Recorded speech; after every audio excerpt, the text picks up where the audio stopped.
So just inside this door are the things that we are going to need in order to build this piston door. And they are 16 honey blocks, slime blocks, we need sticky pistons, observers, we need droppers, a redstone, we need some obsidian, sand, and of course a couple of buttons.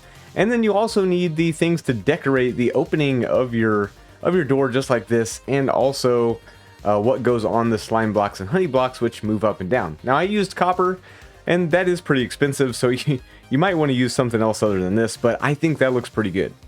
So we all know that 1.18 is known as the Caves and Cliffs update, so you're probably going to find you a nice little cliff to put this piston door in, and yeah, this is a pretty accurate representation of what 1.18 world generation is going to look like. Of course, I'm just kidding, but what we're going to do is we're going to punch out a 5x5 hole in this wall. Okay, so once you've removed a 5x5 section out of the face of the cliff, what you're going to do is you're going to come inside and you're going to punch out a 7x4 hole, and you want it centered in the doorway.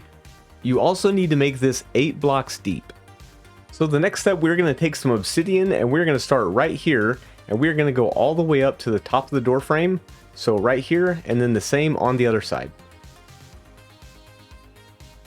And then we are going to connect it right here just with one row of obsidian, and the same down here right here.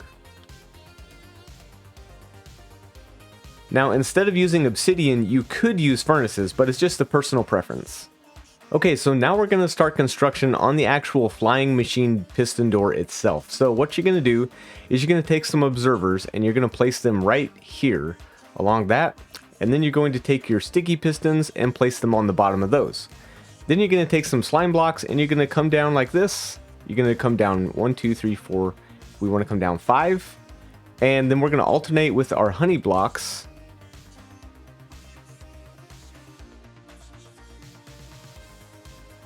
Then once you have that part done, you're going to take some droppers and you're going to put them right there, right next to these slime blocks and honey blocks. Then we're going to take some observers again and we're going to put them right here facing down. And then we're going to do the same thing. We're going to take the sticky pistons and place them here. And then we're going to, where there's slime blocks, you're going to put honey blocks, so right here. And then we're going to alternate.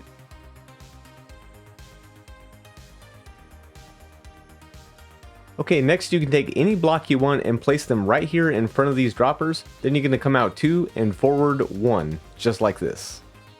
Okay, next thing we're going to do is we're going to come to the top of our door and we're going to put droppers here as well. Okay, now we're going to build this section right here, and what this does is it allows us to open and close the door from both sides.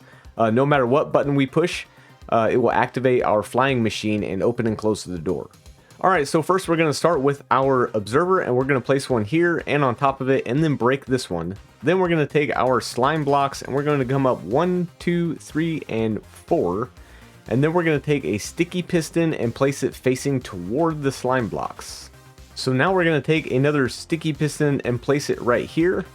And then we're going to take an observer and we're going to place it facing this direction.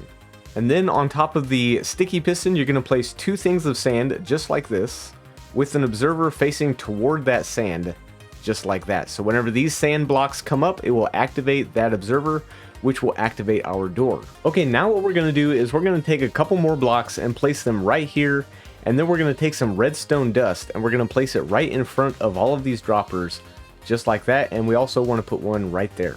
Next, we're going to come down here and we're going to basically just do the same thing all the way over to the observer, so that way whenever this activates, it will send a signal through this redstone dust. Okay, so now we have to put our buttons on both sides of the door, that way we can open and close it from both sides. And what we're going to do first is we are just going to put some blocks here like this with some redstone down, and we're going to put this button right here away from the obsidian, and then you can fill all this in just like that. And we'll do the same thing on this side, and we're just going to put that one right there. Alright, so now obviously you don't want all your redstone showing, so you can go ahead and block this off. And you can do the same thing inside. You can just go all the way around if you want to. You can obviously leave it like that, but who wants to do that, right?